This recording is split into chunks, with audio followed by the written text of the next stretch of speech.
What's up, y'all? If you hear like a weird background, it's because there's a fish tank behind the tree.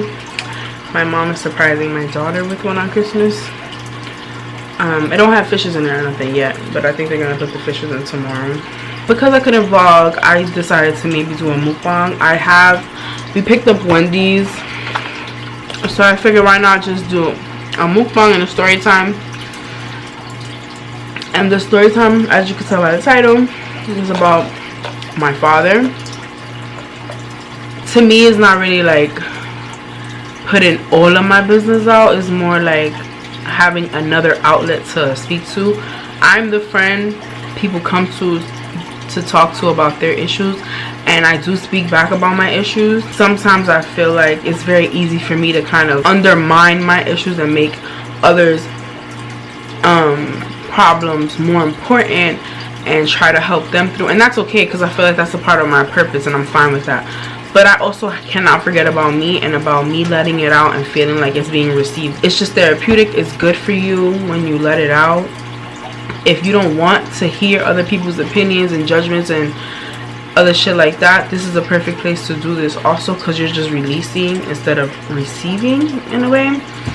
I haven't really, I mean, I have spoken to friends about this, but I'm just pretty much gonna give y'all the rundown. So growing up, hold on, let me eat my spicy chicken sandwich, okay, because boo, it's looking good. Also, I tried Chick-fil-A a few days ago.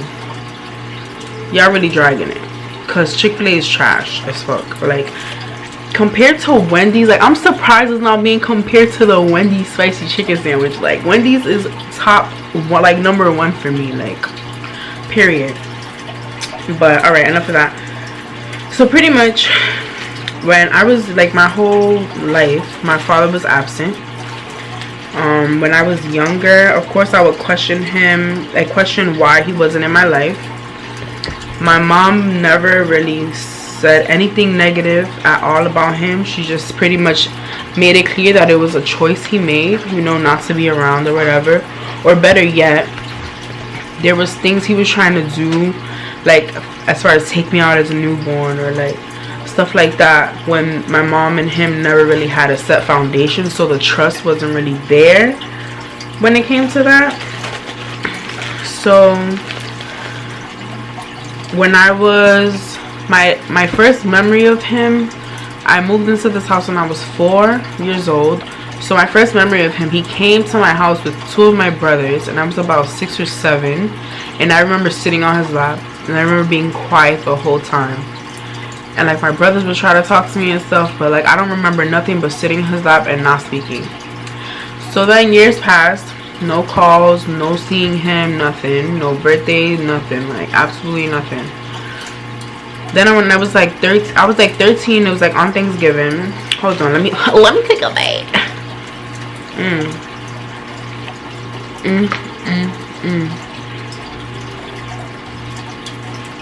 Something crazy.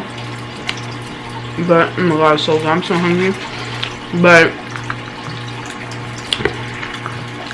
I was 13, it was Thanksgiving, and I told my mom, I wanted to find my dad, because I lost communication, lost his number, lost everything. My mom never kept in touch either, and if I was her, I wouldn't either, because that's not her responsibility to be chasing him. It's his responsibility to be looking for me, and you already know where I live. So boom. So she was like, do what you want. Like, my mom never was like, no, you better not. No, she was like, do what you want to do. I got the yellow book. I don't know if y'all know about the yellow pages. Looked up his last name, Brooklyn. It was Brooklyn Yellow Pages. Duh, because I live in Brooklyn. And I found a few numbers with his last name, bro. Right? So I'm calling these numbers one after the other. One lady picks up, and I'm like, yes, my name is Jennifer, and I'm looking for, I said my dad's name. Well, his name is Roberto. He passed away, so it's not like I cut your family. I was like, my name is Jennifer. I'm looking for Roberto. I'm his daughter. And she's like, no, he does not have no daughter named Jennifer. He does not have any child? I'm like, yes, he does. Like, I'm his daughter. This is his name, right? And she was like, yeah, but he doesn't have any daughter or whatever. And I'm like, yes, he does. Like, I'm literally arguing with this lady, and my mom comes in. I think she either heard me or I told her about it. But she was like, Jennifer, you cannot just call people's homes and say you're their daughter. Like, this man, you don't know if this is the right person. Like, you don't know. Pretty much saying, like, you know, I could be ruining somebody's whole household, talking about, I'm your daughter, you are my dad. Like, and these people probably don't know me at all, and they probably didn't. And I hope I didn't fuck nobody's family up with that one. But whatever, I let that one go, and there was more numbers. So I kept calling. Then I found a female name. I cannot remember the name. It's so like blurred to me, but I found a female's name with the last name of my dad, and I called, and I'm like, oh, do you know my dad or whatever? Say his name. And she was like, oh, that's my brother.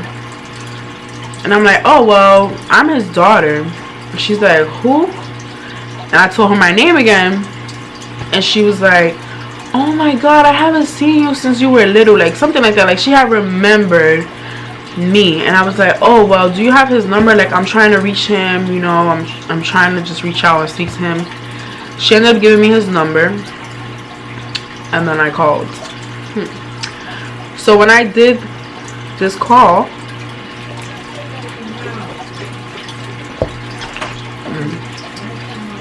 hold on, my makeup about to come on. So whatever, I call him.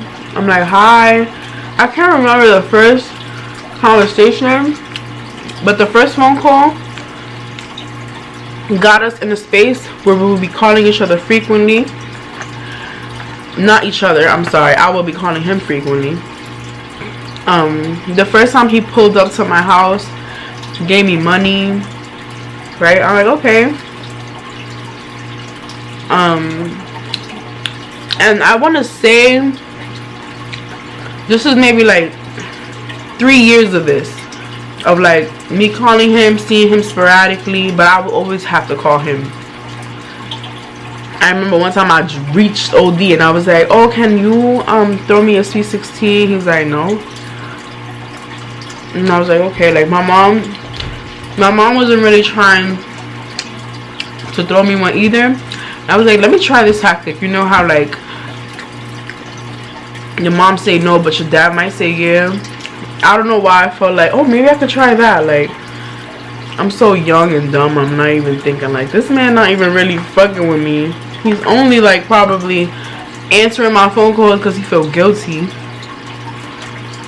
But every time he would call me, it would be to drop me off like sneakers, to drop me off money, and it would be very sporadically. So one time I was just calling him. I was walking to school. I was in high school. I'm walking to school and I call him. Like, I remember this conversation OD, because it was the first time I checked him. Like, no, he was like, he answered the phone. He was like, oh, wait, what happened? What do you want? And I'm like, nothing, bro. Like, I just want to talk to you. Like, I literally just wanted to be on the phone, like, check up on him. I think to him, he felt like I only called him for money, for sneakers, or like, and it wasn't like that. It's that every time I called him, he just assumed that that's what I wanted. He would just stop by, drop it off, and leave. Never did he come in my house. Never did we hold a conversation over the phone. None of that. So that one day I was like, I just want to talk to you. Like, you don't even call to check up, nothing. It's always like kind of like a drop-off situation.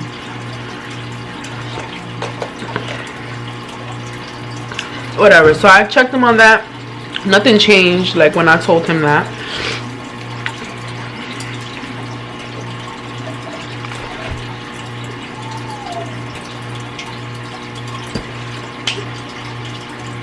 I got you.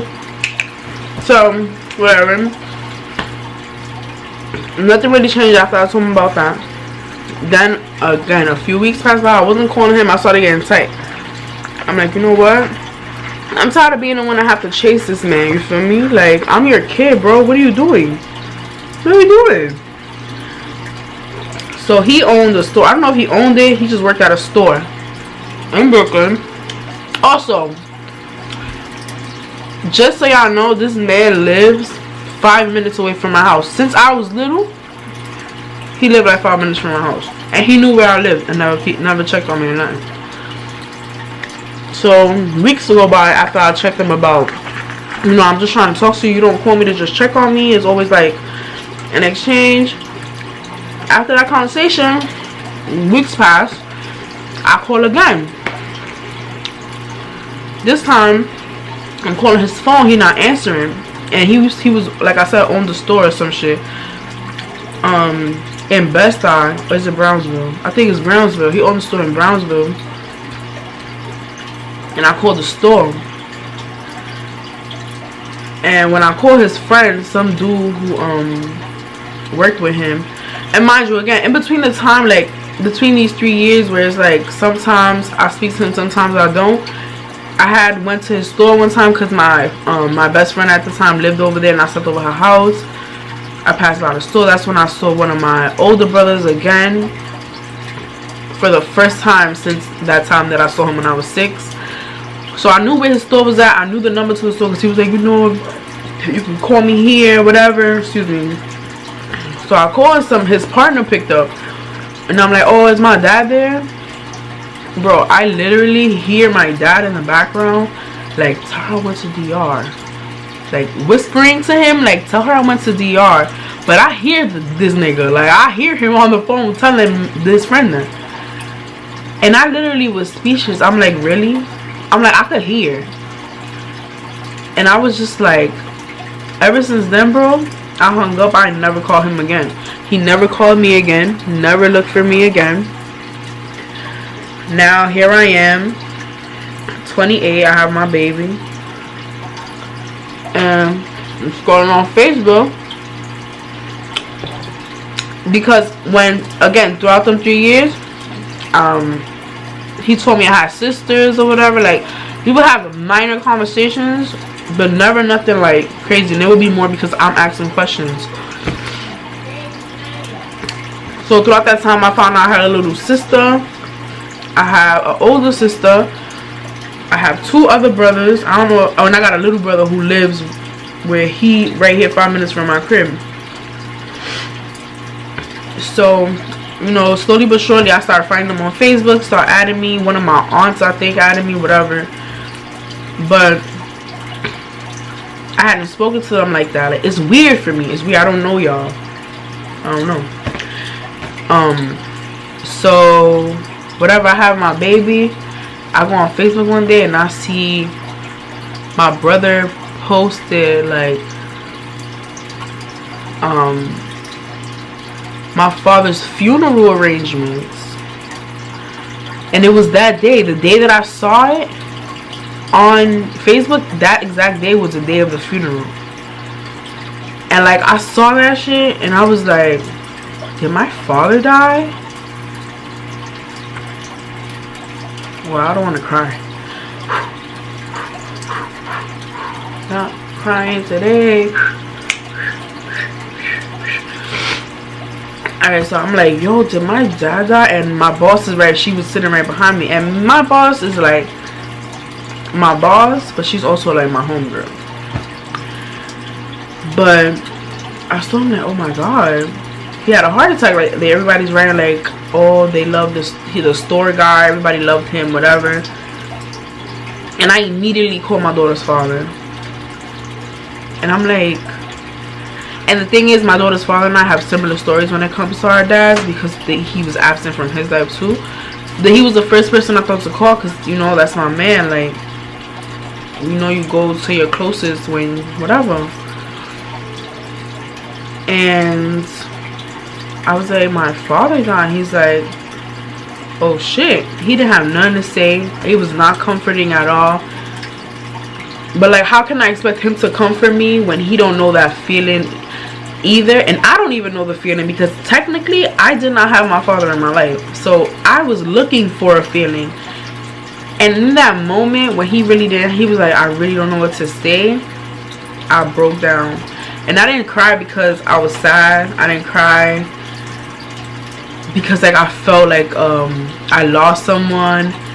I cried because I couldn't relate to all those people on Facebook posting about how great this man was and how they're so sad to see him go, and how sad. Like, I was crying because I had no feelings about it. And like, my mom was in the Dominican Republic, I think, at the time, and I texted her like, my father, and she was like, oh wow, like, I'm really sorry. And it's just like, I'm like, I don't know, like, I don't have feeling, like, and I felt so bad that I did not have a feeling. But it's like, when you don't know nobody, when you don't know someone, you don't know, like, you can't love somebody you don't know. That's first and foremost. At least I don't think you can love somebody you don't know, let alone miss somebody you don't know. You know what I'm saying? And it's like, yeah, you gone, but like, you've been gone from my life. Like, that was your choice. You made that decision. Like, I was out here young, 13, trying to, you know, get you to want to be a part of me and want to be a part of my life, and you made a decision not to. And even with all those feelings and me knowing, like, you know, he really did me, grind me my whole life, I still wanted to go and pay my respects. And I went to the funeral, bro, to my father's funeral, and literally nobody knew who I was. Nobody. The only person who peeped was my little brother, because one time my father came to drop me something off. He was in the car with his wife, and he seen me. But it was years since then. But he know that he kept looking or whatever. And I saw him. I was just touching his hand. I touched his face. I literally felt nothing. It was so weird. It was numb. Shout out to my cousin Josh for coming with me, because that shit was difficult. Because again, when I was there, I was like, I felt like crying because nobody knew me, and these people are my family, and y'all don't even know who I am. So I literally just stood there, whatever, pay my respects, and then I bounced. And I'm in there with my daughter, like his whole grandchild, and nobody knew. Nobody.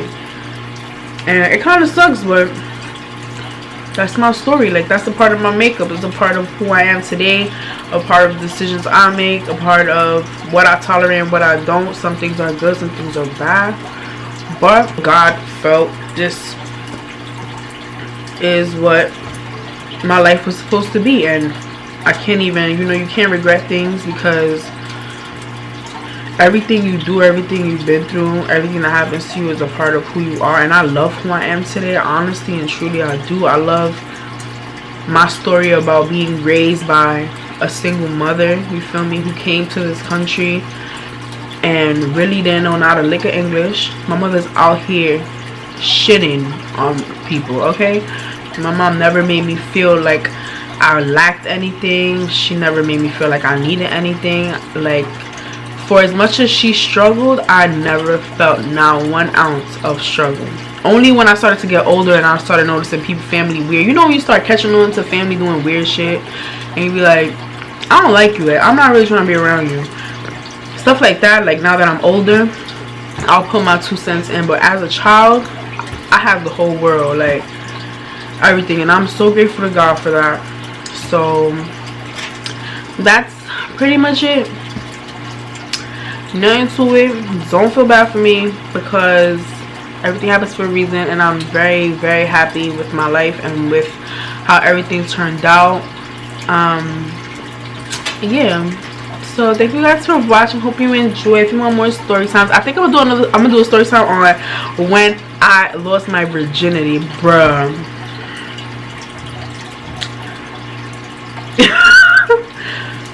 I'm gonna just say that reason right there is the reason why I was scared to have a girl, and look what God did. He gave me a girl. On that note, I'm out. Don't forget to like, comment, subscribe, show me some love. Remember, everything you do, say, or think, make sure it's through love. Love makes the world go round, you heard? So yeah, thanks for watching. Later.